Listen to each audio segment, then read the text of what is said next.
Hey, welcome back to the Disney Plus Everyday Challenge. And today we have National Geographic's Ocean with David Attenborough. This is yet another documentary from National Geographic about the oceans, and Disney Nature has theirs about the oceans, and there's just a lot of documentaries on Disney Plus about the oceans, the creatures that live within it, the destruction that's coming to it, the work that goes into conserving it and protecting it and everything that's within it, exploring it deeper and deeper, and of course, sharks. This is from 2025. It's an hour and 24 minutes long. It's worth it. Believe it or not.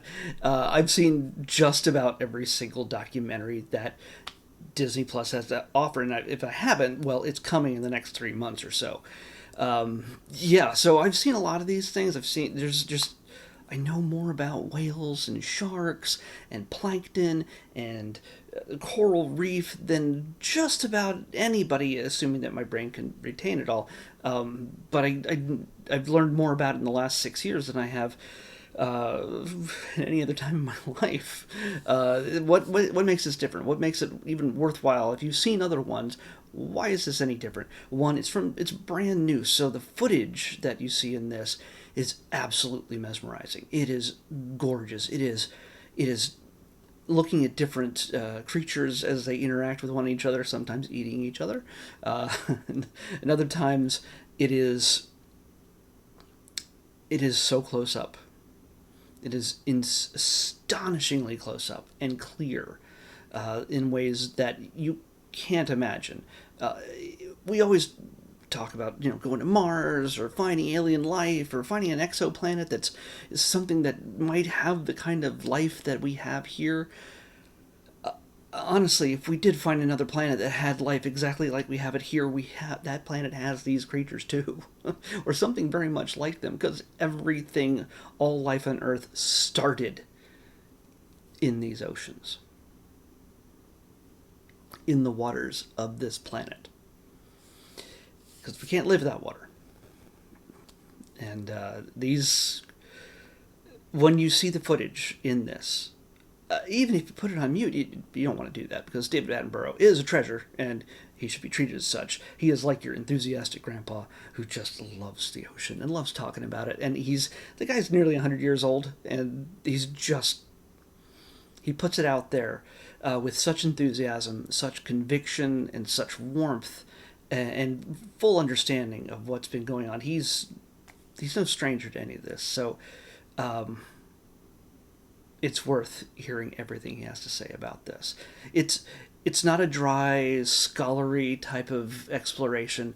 It is, in many ways, without being overbearing in any way, an impassioned, I don't know, description, declaration. I'm not exactly sure how the words I want to say, but you feel it. You feel it in the way it's described by him, and compare, just put together with the footage and the music. And yes, the music is very useful in this. The music, whenever a trawler ship moves into the shot, beautiful fish and coral, and then trawler moves into the shot, and the music changes to something dark and sinister. Yes, this is not an anti-fishing film because fishing done within the realms of just logic, not the utter complete destruction of the ocean floor and anything between that and the surface, seems to be the trawler's intent. Just scraping away the food, the people on the trawler, I should say, and the tool, which is the trawler, the thing that just scrapes everything from the top to the bottom and takes whatever it can, processes it all in the ship, and it becomes everything from enhancement pills to dog food.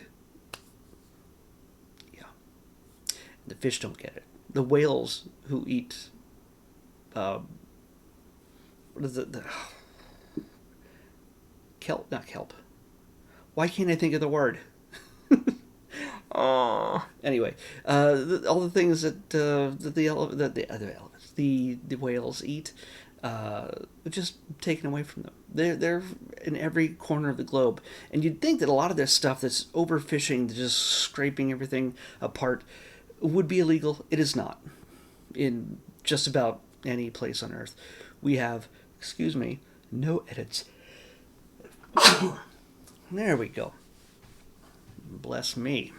Um, so, in nearly all locations around the Earth, a lot of fishermen can do what they want. Trawlers are almost encouraged to do the things they're doing. But when you look at the footage of what is the closest we will probably get to an alien landscape in our life in the next century, yes, you can have billionaires deciding we're going to go to Mars or other planets, and it's not happening.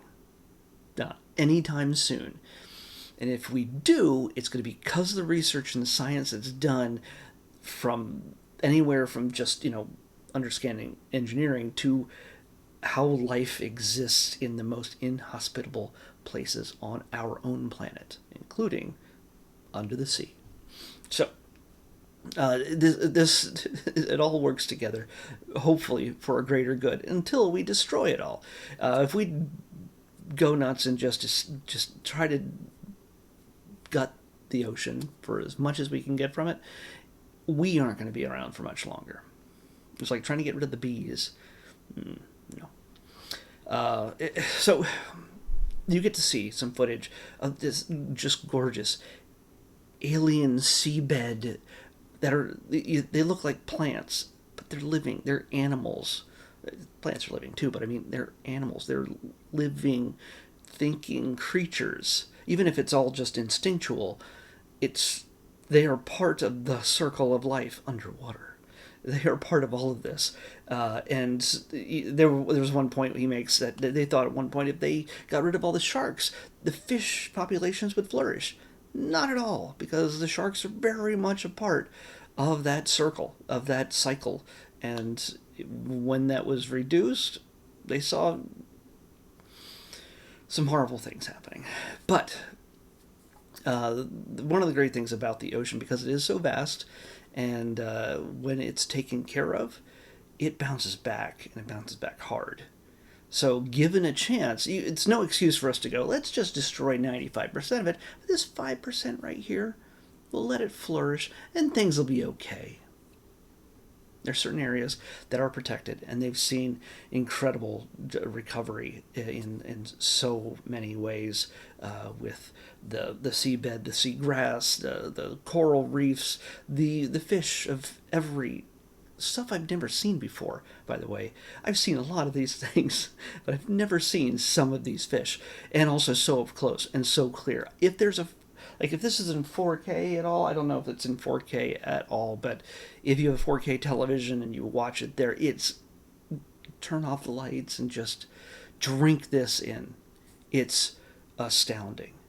It is, and just looking at this is the closest you'll get to see what an alien might be in your life, in your lifetime. And it's just, yeah. And to think that how they live and exist and interact and procreate and survive until we insert ourselves into it has nothing to do with us. They will grow and flourish and populate, live and die without, as they should, without our interference. When we interfere, we mess a lot of that up. They show those alien landscapes, and then they show the footage right after it of those same general areas when they've just been trawled and just obliterated. It's heartbreaking.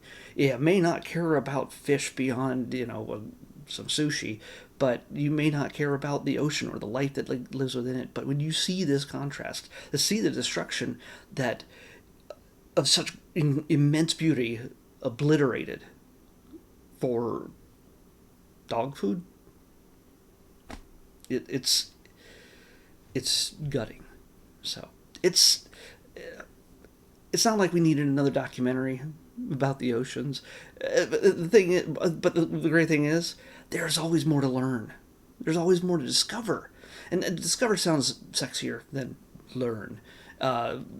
But that's it. There's what, did they say 2,000 new species discovered every year?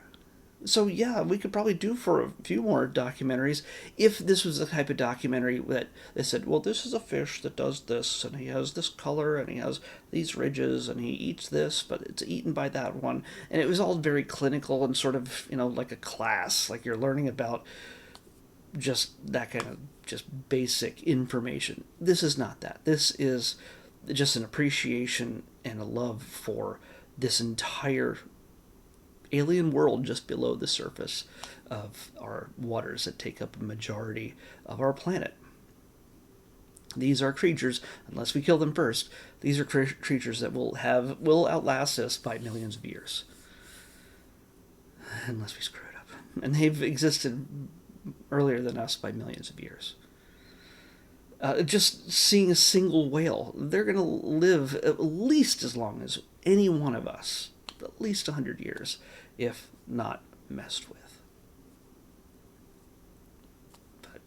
But you get people's stories, you get views of these areas around the world. It doesn't focus on the Bahamas or the Caribbean or Antarctica or Australia or wherever you know that these humongous coral reefs and seabeds and entire realms of different types of fish exist.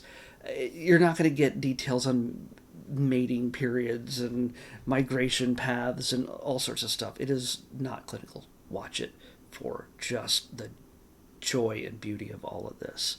And understand that it's in danger. And we can do something about it. At the very end, it does explain that there was an agreement among all nations. I'm hoping we haven't, as America, hasn't dropped out of that for whatever reason. But the rest of the world, at least, and hopefully us, have agreed to protect at least 30% of the ocean by 2030, creating the means to protect 30% of the ocean. That is a lot. That is a lot of ocean. To imagine that these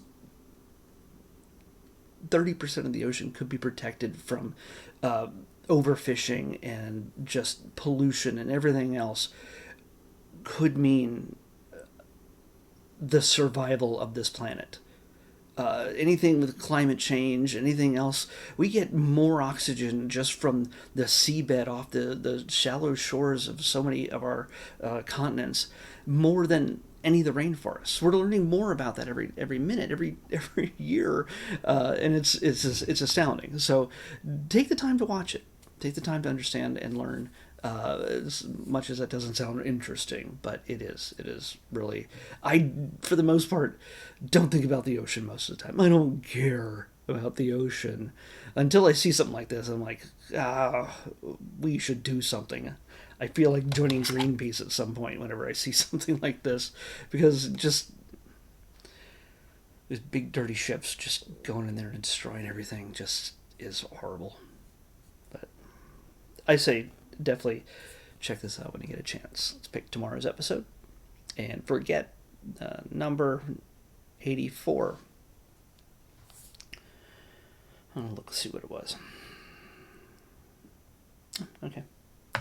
We're not going to watch that. But 84 we'll watch the day after that. Because I realized as I pressed that tomorrow we're going to be watching something brand new that's being added to Disney Plus. Right after midnight, I imagine it should be on. Maybe if it's in later in the day, then that might mess things up. We'll see. Lego, Star Wars, Rebuild the Galaxy, Pieces of the Past premieres tomorrow. And hopefully at midnight, so I can watch it right at midnight and tell you all about it in just a few hours. So yeah, that's what we're watching tomorrow instead of this. It's a series. We've had a few episodes of just Rebuild the Galaxy last year. I imagine there's just a few like short episodes that they'll throw together this time. I hope maybe I'll get a chance to watch all of them before I talk about it, because I really like the last one. We'll see how this one goes. But tomorrow, Lego, Star Wars, Rebuild the Galaxy, Pieces of the Past is what we're watching next on the Disney Plus Everyday Challenge. I'll see you back here tomorrow with that.